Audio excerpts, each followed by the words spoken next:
c'est trop.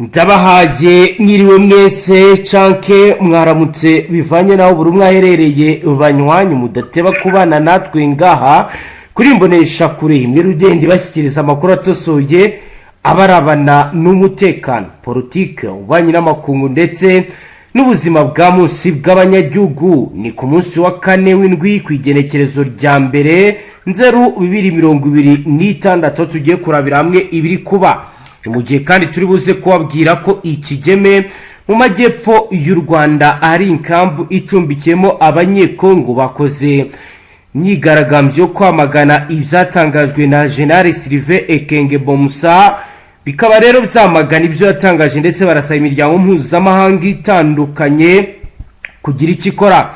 Ni mu gihe kandi hagati aho muri teritwari ya Masisi ibijyanye n'imirwano birakomeje, ni mu gihe kandi bitangazwa ndetse binemezwa ko no muri Sud Kivu urugamba rukomeye kandi rukomeje.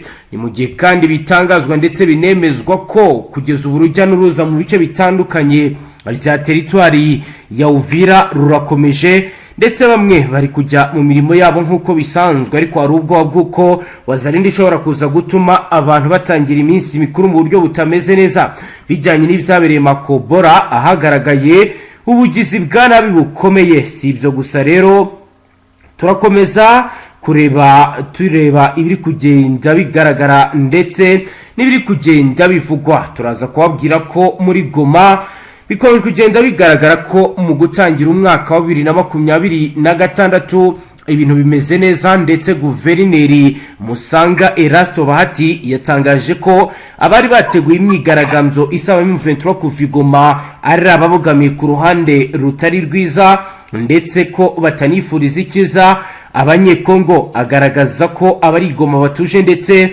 ko n'ubuzima bugenda neza. Ni nibyo atangajwe na vice guverineri Wirimanzi wagaragaje uko umwuka uhagaze hagati aho murenewo za Frdc ho baravuga ko bari kwikanga bikomeye. Mama 23 ishaka kwinjira ibaraka undercover uri ibaraka ya beauty. Mu makuru dufite turazi ko abo ku ruhande rwa Mama 23 bashaka kwinjira ibaraka, ariko twabimenye kare. Kuri ubu turi gukora ibishoboka byose tubakumire, ntabwo bazigera bagera ku byo bifuza. Turahari kugira ngo ducunge umutekano kandi ibintu tubigarure mu buryo nibi batangaza bari baraka. Ni mu gihe kandi abari muri neo zigenzurwa na Mama 23 undercover yarambira uti kugeza ubu biragaragara ko uyu mwaka wa 2026 ushobora kuzarangwa n'imbaraga zikomeye za gisirikare kuruta izagaragara umwaka ushize. Urabizi ko mu ntangiriro z'umwaka nibwo kenshi dukora operasiyo ikomeye, kuko nibwo twigaruriye umujyi wa Goma, umujyi wa Bukavu. Biragaragara ko uyu mwaka mu ntangiriro hashobora kuza kuba izindi operasiyo zikomeye. Ibi rero tukaba tubishingira ku magambo akomeye yatangajwe na General Sultan Emmanuel Makenga watangaje ko ari bw'intambara ikomeye. Ni mu gihe kandi kenshi yagiye avuga ko azashimishwa no kuganirira n'abakadre militaire ndetse na cadre politicien ikaremi muri Tanganyika, Ikindu muri Maniema ndetse n'ahandi hatandukanye. Ariko kugeza ubu mu burengerazuba bwa Kongo ho urugamba rurakomeye naho ibintu n'ibyoroshye. Aba mabondo bakomeje kwatsa umuriro kuri Fardc, operasiyo zikomeye zirakomeje. Turababwira kandi ibikubera iki Nshya ahari gutegurwa indi migambi ikomeye bijyanye na deals ikomeye yo kuzana ikoranabuhanga mu mirwano ikomeye ikomeje kugenda iba. Murabizi ko Amerika yemerewe ibirombe imyaka 99 bikaba bivugwa ko kuri ubu baba bagiye gutangira operation ndetse no kuba barwana mu isura nshya. Ni muziro twicare turebere hamwe ibiri kugenda biba, turabifuriza intango nziza z'umwaka wa 2026 muzahaye muronke muzakora akazi kagende neza. Natwe ubu rero tuje kubagezaho amakuru ku murongo wa telefoni, turi kumwe na Safari ugiye kutugezaho ido nido kubiri kugenda biba. Masisi naho urugamba rukomeye rwakaze, turaza kumva ibi ndetse n'ibindi. Bwana Safari, wiriwe neza? Mwiriwe. Safari, kugeza ubu navuga ko umaze kumbwira ko urugamba rukomeje mu bice bitandukanye. Ishusho yari kugeza ubu ni iyihe? Baginga yakubwira muri ibi bice n'ubundi bikomeje kubamo imirwano ikomeye kugira ngo barebere hamwe yuko ibice byagenda byigarurirwa n'ihuriro rya Fardc bimaze gutakaza ibice byinshi muri Kivu. Yego. Nakubwira yuko n'ubundi ari muri ibi bice bya swima ariko barasa nk'abaharenze. Abari bari muri ibi bice abenshi batekerezaga ko ari intambara, ni babo bazarendo baba baragiye basigara inyuma, nibo basaga nkaho bagenda barasa mu kirere. Byabaye ngombwa ko bagenda babakubura n'abagiye bava muri za Mugoroba. Yego. Bamwe bagashidikanya bavuga ko baba n'ubundi intambara ikomejeje muri ibi bice, ariko nakubwira yuko ari abo bazarendo baba baragiye basigara nyine muri ibi bice. N'ubundi byamaze kuba ibyama 23 bifite ubugenzuzi bwihariye cyane. Nakubwira yuko n'ubundi imirwano yazindutse iba ariko itari yemereye cyane. Yego. Imirwano yabereye aho bita muri Mwezi ndetse inagera no mu duce twagabwe, kuko hari amacu yaturutse aho bita Buko na za Kibundu. Ubona ko n'ubundi ihuriro rya Fardc rifite ubwoba bukomeye cyane ku rwego rwo hejuru, aho maginga amato yose aparitse aho bita Kinyekere basa nkaho biteguye imirwano ikomeye nka 23 bivugwa ko ishaka kwinjiramo n'umujyi wa Baraka. Nubwo bamwe bakomeje kugenda bavuga ko yaba yarinjemo mu buryo bw'ibanga, ariko nka 23 ntiyari yatangaza ko yamaze kugeramo maginga. Nakubwira yuko abasirikare benshi bari kuva Karemi bari kujya mu gace ka Karenga, akaba ariho bari kubarundanyiriza kugira ngo baje gutanga umusada, mu gihe abandi bakomeje kuba bari za Mukanji n'ubundi mu buryo bwo kugira ngo barebe uburyo ki baba gupushinga 23 yemeje gukuramo ino axe, kuko n'ubundi bahangayikishijwe no gufata ino axe n'ubundi bashaka guhita bahita bajya kuri Nshya ya Karemi, nk'uko n'ubundi biri muri strategy zabo, nk'uko byagaragaye no kuri morale bavuga ko n'ubundi gisigaye ari ugukuramo ino axe izagira ikintu itangaza mu bintu byose bishoboka, kuko bafite ubugenzuzi kuri no Tanganyika. Noneho bahita bafata ino Karemi, urumva baraberekeza n'ubundi Tanganyika ku buryo bukomeye cyane, kuko namara gukuramo ino misozi yo muri Fizi, nakubwira nk'imisozi ya Makanga, bagakuramo ino misozi n'ubundi igiye itandukanye iri muri ibi bice. N'ubundi birasaba ko bazaba bamaze kubona ko byoroshye cyane, kuko nicyo ndi kubona ko bashaka gutabara abaturage bose, kuko maginga ya inkuru ziri kuva muri ibi bice bigiye bitandukanye biri kugenda bivugwa ko noneho haje abandi bantu bacukura amabuye y'agaciro batandukanye n'abari basanzwe. Bigaragara yuko kuko Kisekedi yayitanze bisa nkaho n'ubundi yamaze gutangwa nyirizina, aho bazanyemo abandi bantu batamenyerewe muri ibi bice mu bigendanye n'ubucukuzi bw'amabuye y'agaciro. Ayo ni amakuru nakabaye nkubwira nishakaho ubusobanuzi busobanutse, ariko maginga umuyobozi wa sharperi ukomeje kugenda antangariza ambwira ko ariko byifashe ndetse anavuga ko koko ibyo abantu bari bazi ko ari ukubeshya bishobora kuba ari byo bikaba bikomeje gutuma bamwe mu bayobozi n'ubunyari b'amashaferi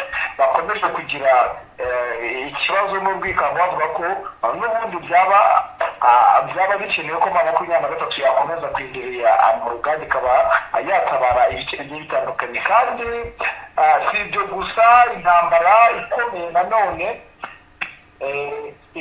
ihanganishije n'ubundi abayobozi rero nakubwira yuko mu mihigo yose yagiye ishyirwa haba ku ruhande rwa Fardc bavuze ko umwaka ugomba gutangira abisubije ibice byose M23 yafashe ni mu gihe kandi noneho no mu mihigo ya M23 yavuze ko igomba gushyiraho akadomo muri ibi bintu byose biri kubera muri Fdnb no muri NON-RESPONSABILITÉ ndetse bizakomeza no mu bindi bice kuko bavuga ko bashaka guhambura ingoyi y'abaturage bo muri Repubulika ya Demokarasi ya Kongo kubera ko bafite ikibazo gikomeye cy'ibi ngibi n'ubundi riberayo ku bigendanye no kwaka imisoro indengakamere, ku bigendanye n'ibyo bibazo byose bikomeye ndetse no kuba umuturage atagira ijambo ndetse no kuba nta terambere ribarizwa muri ibi bice kandi ariho ubukungu bwose bubarizwa. ubwo urumva rero nakubwira yuko n'ubundi ibyo byakomeje mu mihigo bahize byabyutse bikomeza. Fardc yatanze uburyo igomba kugaba ibitero mu ikubitiro muri Nord Kivu yatangiye Imasisi. ubwo icyo nakubwira cyo ni uko tugiye kwitega intambara, kuba hari icyo yatangaje ko bagiye kwisubiza ibi bice biragaragara neza ko n'ubundi gahunda ari iyo ngiyo.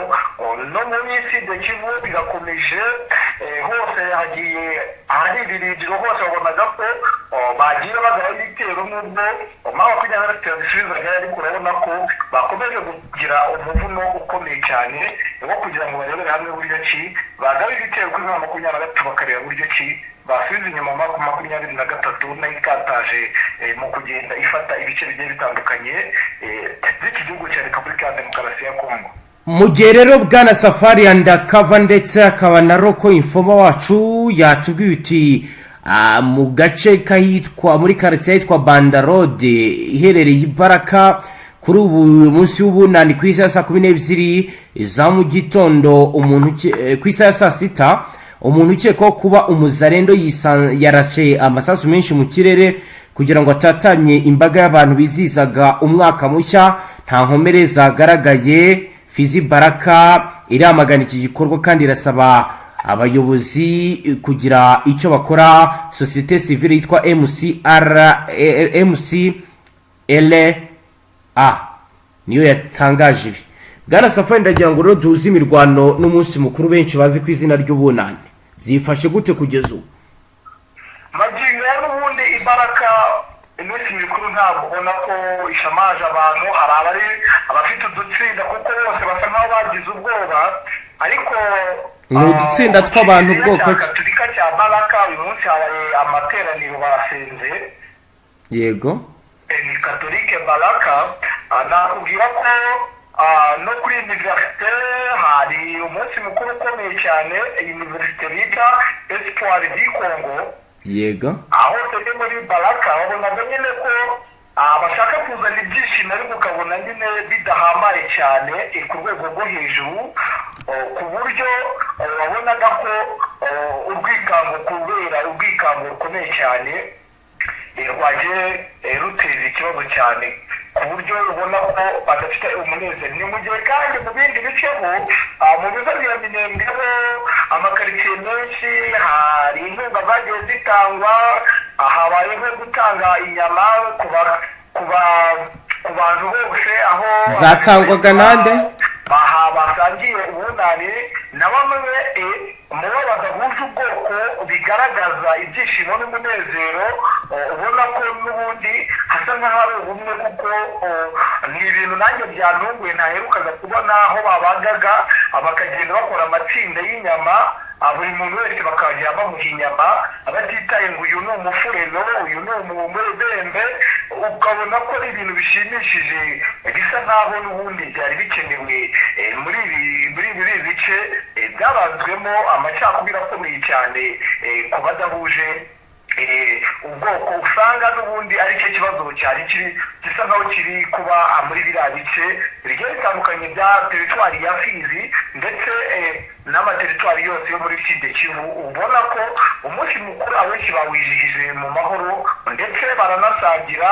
Nakubwira yuko mu mujyi wa Uvira aho ari ibicika, babonye ko hari icyizere biri gutanga ko bishobora kuza kumera neza, nubwo n'ubundi bashyizeho amasaha ku masaha y'umugoroba n'ubundi ntabwo ibikorwa bikomeza kugira ku buryo bwo gucunga umutekano, ariko biragaragara ko nta kibazo gihari rwose. Urabona ko umutekano mu bice bitarimo imirwano nta bwikango buhari. Hagati aho rero bwana Safari nyemera tujye kuri iyi nkuru y'abigaragambije bamagana ibiri kugenda bivuga, turagaruka n'ubundi tujyana ku zindi akisi nawe utubwira ibiri ko biragenda vyibonekeza. Yego nta kibazo. Twebwe nta byishimo dufite nk'abandi bari kwishimira gutangira umwaka mushya kuko twimwe uburenganzira ku gihugu cyacu, tubayeho mu kababaro k'ubuhunzi. Ayo namwe mu magambo impunzi z'abanyekongo ziri mu nkambi ya Kigeme mu karere ka Nyamagabe mu ntara y'amajyepfo y'u Rwanda bavuze. Ni mu gitondo cyo kuri uyu munsi nibwo abakongomani bo muri iyi nkambi cumbikiye abagera ku 14 kuva mu myaka 12 iheze bazindutse bigaragambya mu mutuzo batarenze inkambi yabo, ariko bashaka ko ibibazo byabo zakitabwaho. Ahanini bahagurikijwe rero n'impamvu eshatu zirimo kwamagana ivangura ribakorerwa mu gihugu cyabo bwite, hari no gusaba umuryango mpuzamahanga kudaceceka iri vangura rikorerwe abanyekongo bavuga ikinyarwanda bo mu bwoko bw'abatutsi rikorwa na leta ya Kongo ribihagarike. Iri vangura nubwo rimaze igihe kinini, mu ndwi iheze Kongo yamurikiye isi yose ku mugaragaro. Umuvugizi wa gisirikare General Major Sylvain Kenge Bomisa yavugaga amagambo y'urwango yibasira abatutsi abafata nk'abagambanyi cyangwa se indyarya. Ekenge ari kuri televiziyo y'igihugu yakoresheje amategeko 10 y'abahutu yarakubiyemo ubugome bukabije ku batutsi mu Rwanda, maze nawe yerekana ko umututsi muri Kongo atagomba kugirirwa impuwe. Ikindi impunzi zisaba no kugira uburenganzira ku gihugu cyabo bagatahurwa mu gihugu cyabo. Icyakora bemera kubo nubwo M23 hari uduce yafashe batahera ko bataha kuko umutekano utarizerwa neza. Ibimenyetso birahari ngo biragaragara ko abantu bashimutwa abandi bakicwa. Izi mpunzi ziravuga ko zishyigikiye umutwe M23 urimo abana babo abahagurutse ngo barwanire igihugu cyabo, barwanye ivangura. Bati leta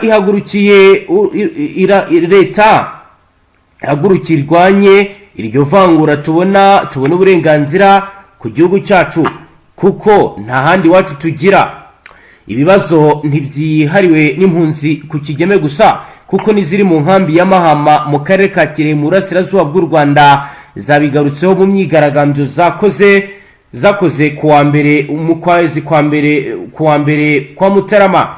Mu ijwi rimwe bagize bati turashaka ubutabera, turashaka amahoro muri Kongo, bizaba kandi impamvu mu gihe igihugu cyose cya Kongo abatutsi bavuga ikinyarwanda, abahema n'abanyamurenge bibasirwa.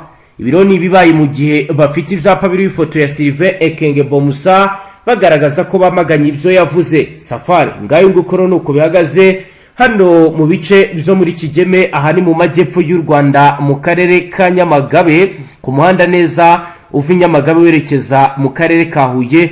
Haba abaturage bagaragaje agahinda kabo. Ndagira ngo dutware kuzinda gisugende tubwira ibindi biri kugenda biba. Amagingo n'ubundi cyo nakubwira ni mu Bugobogo habaye iki? Safari Safari uratwumva? Turumva ku murongo wa telefoni Safari tutabasha kumwumva neza. Safari uratwumva?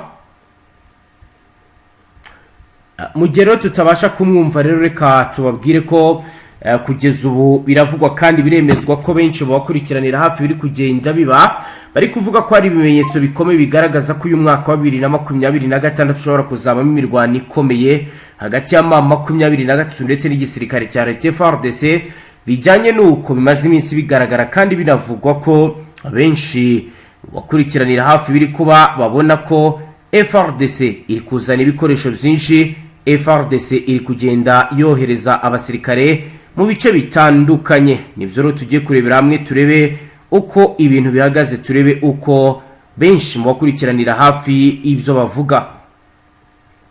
Kugeza ubu rero biravuga ko Fardc yananiwe kwisubiza umujyi wa Uvira muri operasiyo ikomeye yabaye aho rero kuwa gatatu ku itariki ya 31 z'ukwezi kwa 12 amakuru yaturukaga muri bice nayakwirakuye ku mbuga nkoranyambaga yavugaga ko ingabo za leta ya Repubulika ya Demokarasi ya Kongo zifatanyije n'abafatanyabikorwa mu by'umutekano bakomeje kugorwa no kwisubiza umujyi wa Uvira n'ibice byegereye aha. Ibiro bikaba bizarabaye bivuga ko kuri ubu abarwanyi benshi ba Fardc bari kugenda basubira inyuma gato gato. Ni no kuri natwe dusoje amakuru ngaha, tubashimire cyane ngaha tubashyikiriza amakuru atusuye abarabana n'umutekano, politike, ububanyi n'amakungu ndetse n'ubuzima bwa munsi bw'abanyagihugu. Udukurikiye bwa mbere ufite sabone ntuzongere gucika ukundi n'amakuru ndetse n'ibiganiro tubashyikiriza. Hasta la vista.